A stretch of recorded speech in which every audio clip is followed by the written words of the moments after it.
윤석열의 12월, 트럼프의 6월. 무엇이 같고 무엇이 달랐나? 우연히도 6개월의 시간차를 두고 한국과 미국에서 군이 국경이 아닌 광장을 마주하는 일이 벌어졌다. 2024년 12월 한국에서는 윤석열 전 대통령이 계엄령을 선포했지만 시민들의 저항과 헌법 제도에 따라 6시간 만에 해제됐다. 그리고 반년이 채 되지 않아 2025년 6월 미국 로스앤젤레스에서는 도널드 트럼프 대통령이 이민 단속에 항의하는 시위를 진압하기 위해 캘리포니아주 방위군 2,000명을 도심에 배치했다. 두 사례는 형태는 다르지만 민주주의 국가에서 군이 시민을 향해 배치된다는 공통된 위기를 드러낸다. 이 상황은 단순히 국가의 위기 대응 차원이 아니라 군이라는 조직이 언제 누구를 위해 동원되는지를 묻는다. 군의 본질은 외부의 위협에 대비하는 국가 방위 수단이다. 경찰과는 다르게 군은 시민을 지켜보는 기관이 아니라 적을 격퇴하는 조직이다. 그렇기에 근대 국가는 군의 내부 개입에 극도로 조심해왔다. 미국은 1878년 제정된 포세코미타투스법을 통해 연방군이 국내 치안 활동에 개입하는 것을 금지해왔다.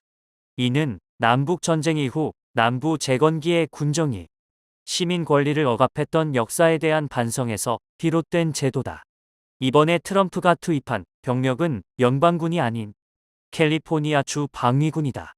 하지만 문제는 단순히 병력의 소속이 아니라 그 동원 방식과 정치적 맥락에 있다.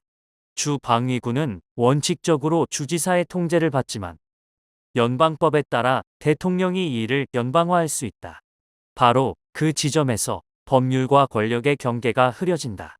남북전쟁 이후 남부 재건기의 군 개입을 반성하며 마련된 포세코미타투스법은 군이 공권력의 보조수단이 되는 순간 민주주의가 위협받는다는 역사적 교훈을 담고 있다.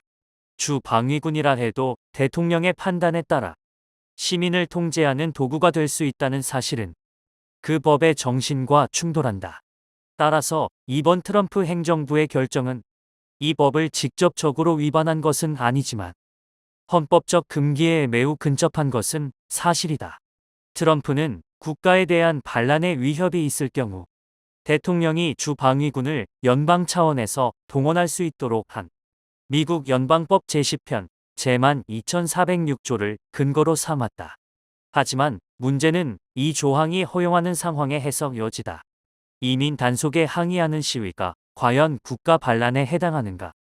캘리포니아 주지사는 동원을 요청하지도 않았고 오히려 공개적으로 반대했다. 다시 말해 대통령이 자의적으로 법의 틈을 활용해 군을 도심으로 들여보낸 것이다. 군의 정치화가 위험한 이유는 여기에 있다.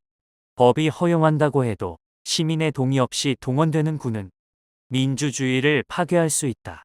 아렌트는 권력은 무력이 아닌 시민 간의 합의에서 나온다고 말했다. 권력이 사라질 때 그 자리를 대신하는 것이 무력이다. 트럼프가 군에 의존한 이유는 그의 권력이 시민의 동의를 상실했기 때문이다. 정치의 실패는 무력을 호출하고 그 무력은 언제나 시민을 향한다. 그리고 그 공백을 군이 메우는 순간 시민은 적으로 전락한다. 그렇게 민주주의는 파괴된다. 같은 맥락에서 한국의 계엄 모의가 좌절된 것은 대조적이다. 윤석열 전 대통령은 계엄령을 통해 전국을 장악하려 했지만 헌법 절차, 국회의 견제, 무엇보다 시민들의 거대한 저항이 이를 막아섰다.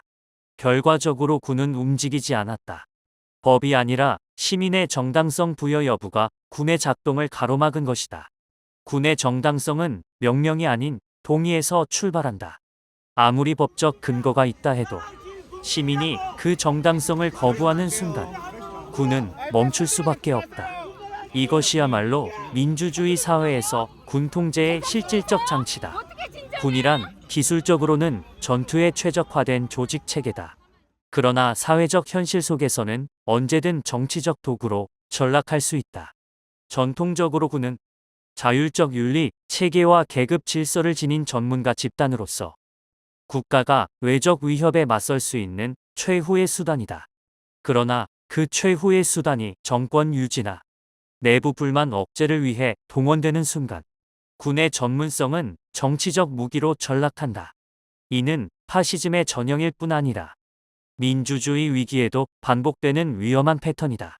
군이 공공의 보호자가 아닌 통치의 도구가 되는 순간 시민은 주권자가 아닌 통제 대상이 된다. 이 문제를 더욱 깊게 보면 결국 시민의 자유란 무엇인가라는 질문으로 귀결된다. 자유는 단지 국가 간섭이 없는 상태가 아니다.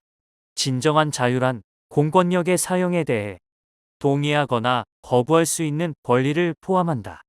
시위, 반대, 비판은 단지 사회적 소음이 아니라 자유의 증표다. 그것은 통치에 대한 시민의 응답이며 정치의 생명선을 구성한다. 군이 시위를 진압하는 순간 국가는 자유를 침묵시키는 것이고 시민은 통치의 주체가 아니라 대상이 된다. 이때 민주주의는 형식만 남고 실질은 사라진다. 그렇기에 시민과 민주주의를 지키는 방어선은 총이 아니라 제도와 참여 그리고 판단이다. 1970년 5월 4일 오하이오주 켄트 주립대학교 비무장 학생들이 군의 총탄에 쓰러졌다. 베트남 전쟁 확대에 항의하던 이들은 내부의 적이 아닌 단지 목소리를 낸 시민이었다. 군이 광장을 향하는 순간 민주주의는 가장 깊은 상처를 입었다. 2025년 미국. 이번엔 캘리포니아에서 군이 다시 광장을 마주했다. 이민자 대규모 추방을 둘러싼 연방정부와 주정부 간의 갈등 속에서 주방위군이 도심에 투입됐다. 법적 절차는 존재했지만 그것이 곧 정당성을 뜻하지는 않는다. 군이 국경이 아닌 시민을 마주하는 순간 그 존재 이유는 흔들린다. 비슷한 시기 한국에서는 그와 정반대의 양상이 전개되었다. 윤석열 전 대통령의 계엄령 선포는 시민과 제도의 저항으로 좌절됐고 군은 움직이지 않았다. 법이 아닌 정당성이 군을 막아 세운 것이다. 시민들은 국가를 향해 싸운 것이 아니라 국가가 민주주의를 벗어나지 않도록 제어한 것이다. 오늘 우리는 이렇게 물어야 한다. 군이 국경을 마주할 때 국가는 지켜지고 시민은 존중되며 민주주의는 숨을 쉰다. 그러나 군이 광장을 마주할 때 국가는 흔들리고 시민은 위협받으며 민주주의는 질식한다. 군은 누구를 마주해야 하는가? 그리고 우리는 그것을 허락했는가?